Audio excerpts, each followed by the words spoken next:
آیا هر کسی، هر انسانی، هر گناهکاری، هر بشری قابلیت این رو داره که مستقیما فیض وجود رو از خدای متعال بگیره؟ قطعا این چنین نیست. خدای متعال واسطه هایی آفریده که اونها از جنس دیگرند، نیمی از اونها از خاک و نیمی از اونها از نور است.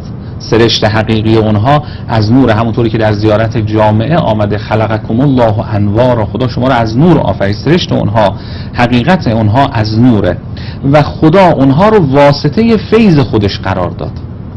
یک کلامی از امام عصر ارواحنا له الفدا هست در توقیع شریفی که در کتاب احتجاج طبرسی این توقیع نقل شده از امام عصر ارواحنا له الفدا که حضرت فرمودن نحن صنائع ربنا.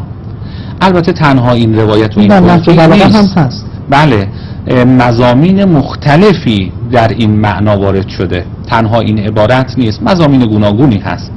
نحن صنائع ربنا والخلق بعد صنائعنا. خدای متعال با دست رحمت و قدرت خودش ما رو آفرید، اونگاه خلق توسط ما آفریده شدن.